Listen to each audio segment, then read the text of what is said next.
Welcome back to my next playthrough series. This time it's Perdition's Mouth Abyssal Rift from Dragon Dawn Productions. And a thank you to them for supplying me with this game so that I could do a playthrough of it on my channel. So thank you very much to Dragon Dawn Productions for supplying me with the game. I've gone through all the rules, and I have watched the Cat Weasel videos up on YouTube, a fellow YouTuber. He has a fantastic series on how to play, and he also has I think three or four separate playthroughs of this game. And I suggest watching them. All you need to do is just do how to play Perdition's Mouth Abyssal Rift, and you will find his videos. No problem at all. They are excellent. I would suggest you watch them. I am probably not going to go over a ton of rules here. We'll kind of see them as we play. We're going to be doing the introductory scenario, and I'm going to be doing it in the WIMP mode because I'm not super familiar with this game. This is going to be my first playthrough of it. It's quite a fascinating game. I've watched the Cat Weasel videos, so it is quite different. There are no dice involved in this game. So it's a kind of a dungeon crawl, dark fantasy game, and we're going into the insectoid demon lair, and there are 8 scenarios to get to the bottom and to try to kill the demon. And we have a limited pool of heroes to do so, and if they die along the way, they are out of the game, so to speak. If we're doing the campaign, you can also do one-off scenarios if you wish. But I will be doing it campaign style, and like I said, there's so much to talk about. I would suggest watching the Cat Weasel How to Play videos.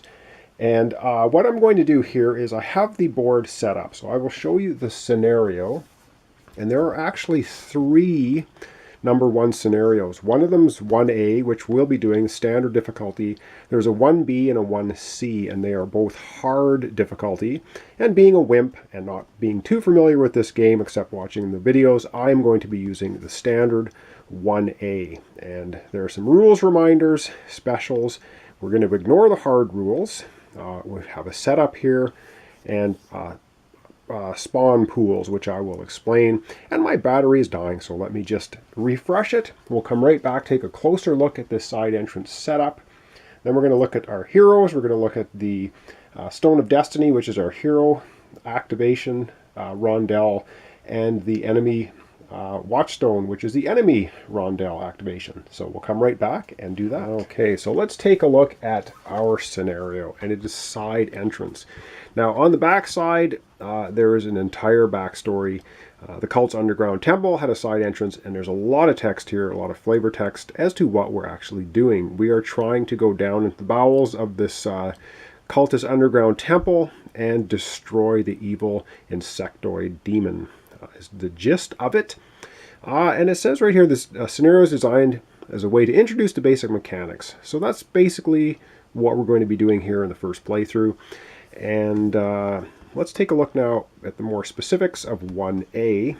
So rubble, floors or scattered obstacles make movement trickier. Moving into a rubble costs 3 action points. That's the symbol for action points. So we will see those on the board. There's different rubble symbols. And moving out of special terrain doesn't cost additional action points, just moving on to it. Italics text has flavor. You can ignore it should you wish. It has no game term effects. Okay, all doors are unlocked. Opening a door takes 1 action point. Special bone worms appear on this level. They arrive from the exit. Okay, I'll show you those here in a second. And like I said, we're going to ignore the hard rules because I'm just beginning in this game. We're going to do it scenario style, or not campaign style. All right, so setup basically tells you where everything is on the map, and the map has numbers down one side and letters, which you can't see, down the other. So I have set everything up according to the setup, so the entrance will be 6C, exit is 4O, leads to scenario 2A, and the cultist acolyte exit is at 14H. That will make sense when we start playing. There are 3 guards at 10E, 10M, 9F, chatting amiably. 1 acolyte is at 10L, or 10I, I think it is. 10I. trying to follow the conversation and look smart. Now we have spawn pools. Primary spawn is going to have 2 acolytes, 2 guards, 2 summoners. We'll take a look at that in a second. The secondary spawn pool, 2 acolytes, 3 summoners, and a reserve, 2 acolytes, 2 bone worms. And you can see the symbols here. And so with that, let's go over. We're going to take a look at our spawn pools. We're going to look at the Stone of Destiny, which is the player rondel, and we're going to look at the enemy Watchstone, which is the enemy rondel. So we'll do that now, right after I show you things on the board. So these are the enemies. These guys are guards, and they have little poison blowpipes to try and shoot at us. They have a range of 3. These guys are just the acolytes trying to make for the exit and raise the alarm. And I think, did I put him in the right spot? If not, I will replace him back to where he should be. And what else do we have? We have, of course, our 3 heroes, which we will get into in a minute. This is going to be the introduction and setup. We won't have gameplay in this video because there's really a lot to cover. I can show you these cards here quickly, though. This is the cultist sheet, so it basically shows you an acolyte. They have a movement of 2, and they always move towards the alarm exit. They have a range of 1 for attacking. They have 1 health, 1 attack, and 1 defense. And there's no dice in the game. They don't have anything special. If we look at the guards, they want to stay at a range of 3. So they have 3 movement that have a range attack of 1 to 3, 2 health points, 2 attack, 2 defense. And if they hit you with the blowpipe, it's a poison, and it will give you a fatigue. Fatigue is bad. We may run into summoners in this game because they are in the pools. They can teleport up to 6. 1 to 6 is their range. They have 3 health, 3 attack, 3 defense. That's nasty. We don't have any dread monks, and we don't have any demons, thankfully, in their opening scenario. So that gives you some stats on our enemies. So like I said, let's go to the reserve pools, Stone of Destiny, and the enemy Watchstone. Explain a little bit about that. Then we're going to look at our characters, and then I think we're going to leave it off the episode for today. Okay, doing this a little bit far away, but I don't know if, well, maybe we'll zoom in a little bit. This is just kind of, I will show you the spawn pool. So this is the primary spawn pool, the symbol here. In it are 2 acolytes, 2 guards, and 2 summoners. It will make sense as we play the game. We have a secondary spawn pool right behind it, 2 acolytes, 2 summoners, and then we have the reserve spawn pool, which has 2 bone worms and 2 acolytes.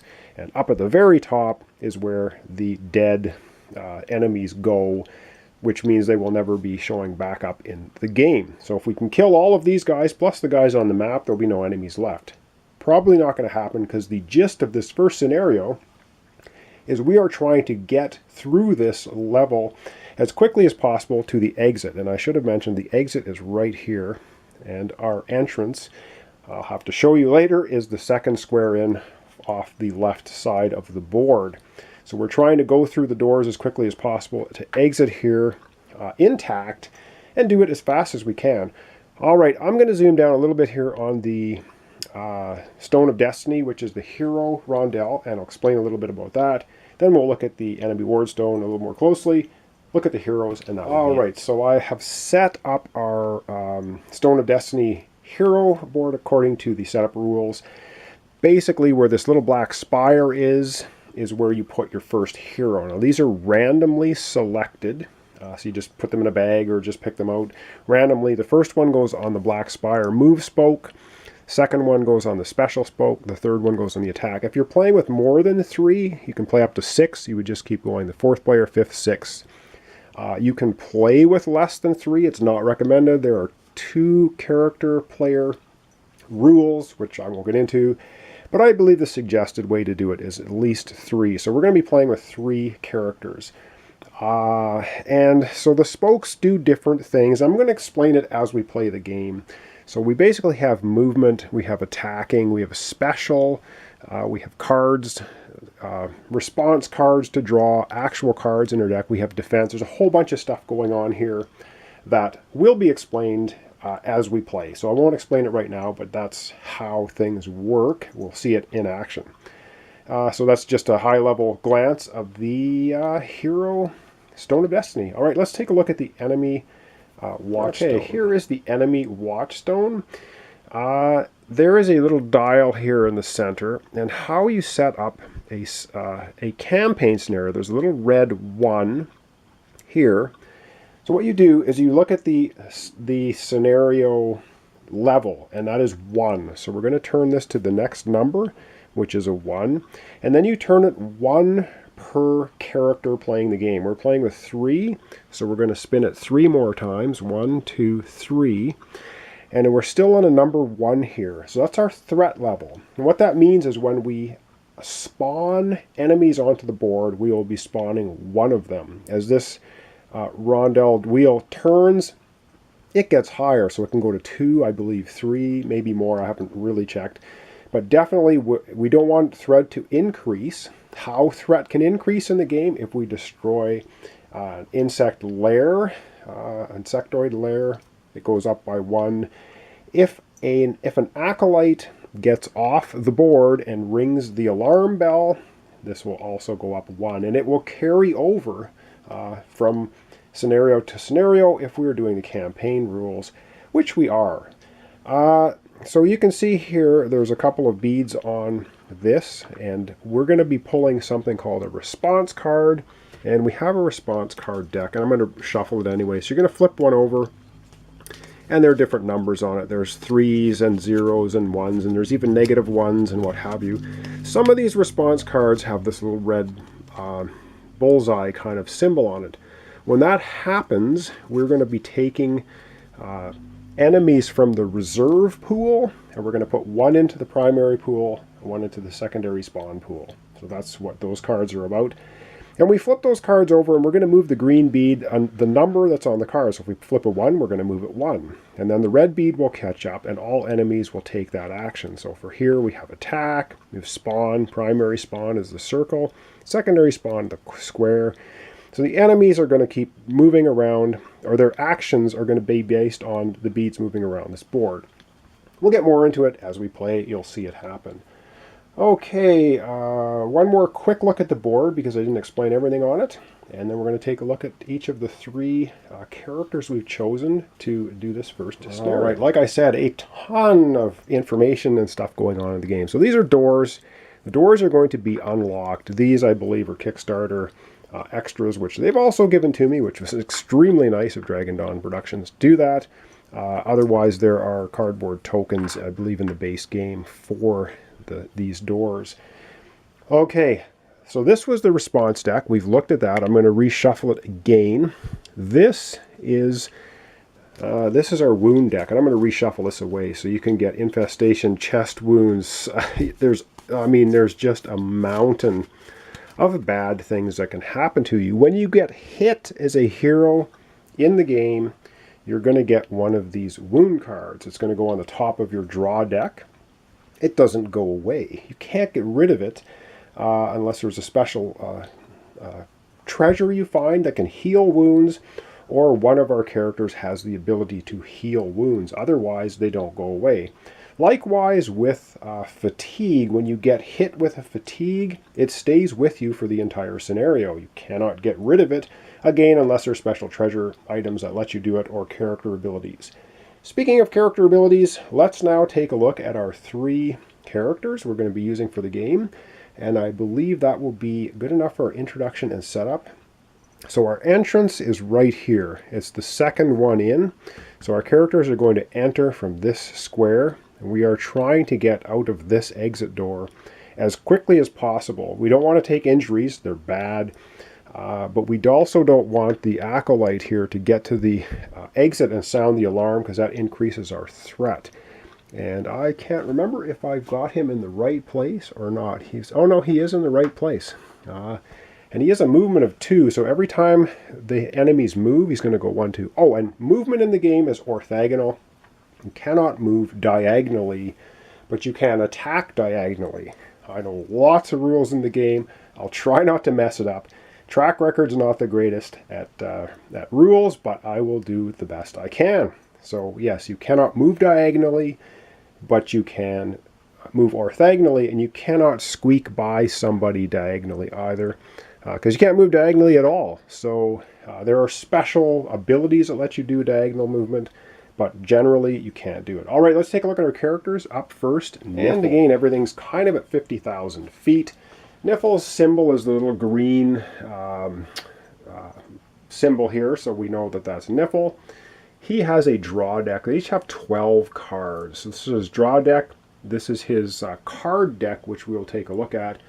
And he has a bunch of stats. He starts basically with 3 health. There's a little red circle around the number, so that's where it is. And we use this little shield thing here to signify where he is in hit points.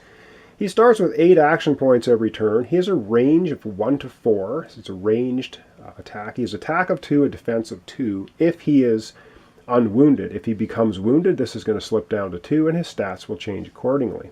So that's how that works. I will take a look at the cards here. When we play, I think there's not too much point going through all the cards right now. There's all kinds of text on them, all kinds of special abilities and things they can do. We will see the cards in action as we play the game. I will say, well, I won't say much more about it. We will just see it when we play it. So that's, in a nutshell, that's sort of Nifl. He has...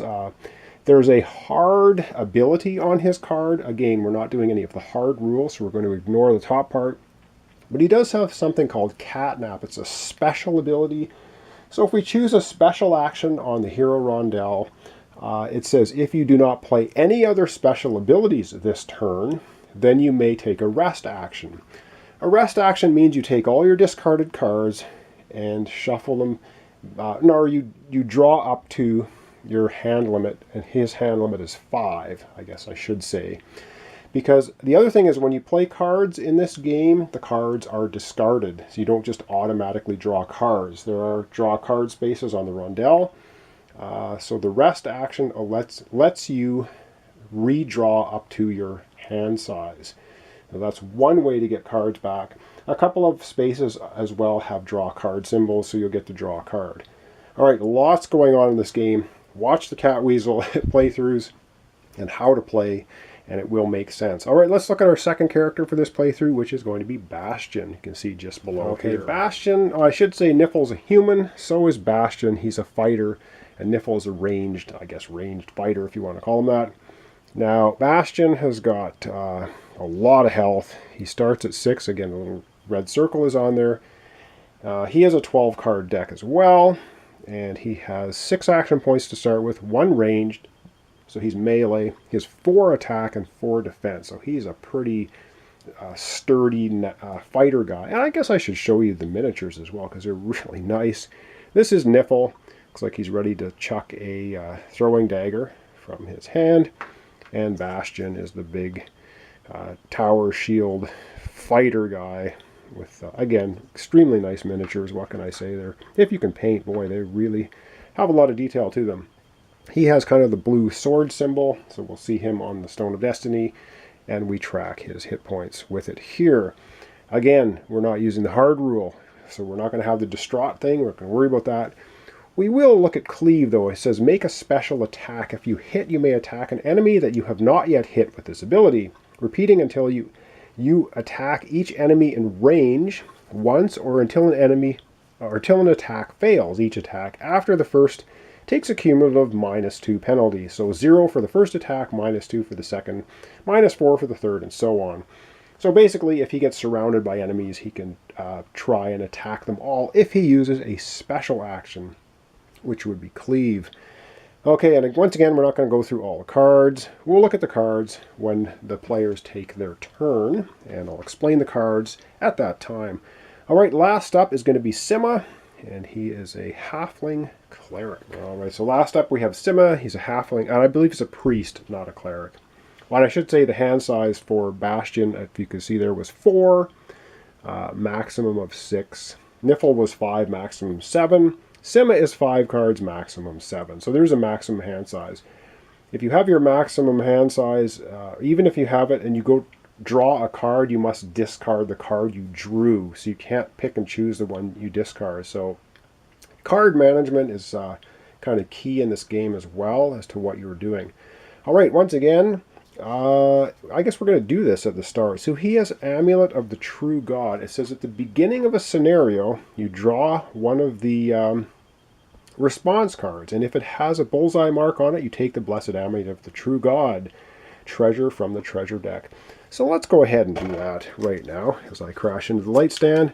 I guess because I didn't really shuffle this too well, we'll just sort of pick a card from the middle to do this, and it does not have the red bullseye symbol. He does not start the game with the Amulet of the True God, which was a pretty awesome treasure, but he doesn't have it. But maybe in the next scenario, he will. Alright, he has Banish. Draw a 6 cone from yourself. So cone is going from your square out to 2, out to 3, 4, and so on. Each enemy in the cone moves up to 4 squares away from you. So he can just kind of blast enemies away from you. And the red numbers mean it can be boosted up to 6. And boosting means you can play cards to boost it. So special cards, you can boost with special cards, symbol cards. Will make sense when we play the game. And right now it doesn't make much sense. But he has also a 12-card deck. He does not have many hit points. He starts at 2 health. If he takes 2 hits during the game without healing, he'll be dead. But he does start with 7 action. He's ranged attack 1 to 6. He has 2 attack, 1 defense. Again, he gets damaged. His stats change accordingly. Okay, that's in a nutshell the characters quickly. Like I said, we will go through all the card details. When the characters take their first turn, we'll look at their cards, explain what they can do. Back to the main sort of board overview, and we'll wrap up the intro and setup. All right, wow. So there's a lot to cover. There's lots of rules. The rule book is very large, has lots and lots of intricate little details. This being the opening scenario, we're not going to run into too many issues because we're not going to be dealing with insectoids right at the beginning. While we might have some insectoids showing up, we may not. But a lot of the special rules like treasure chests and pits and things are not, traps are not in here right now.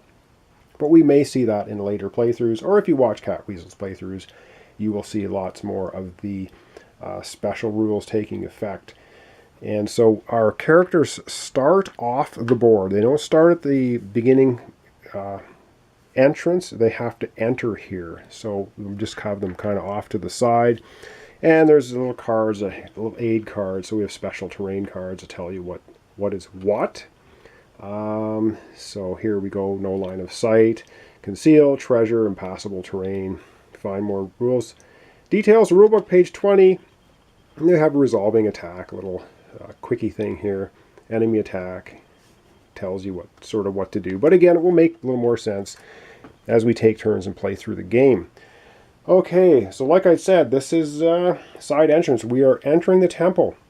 We are trying to get down to the lowest level and take out the demon, who is the cause of all of our issues.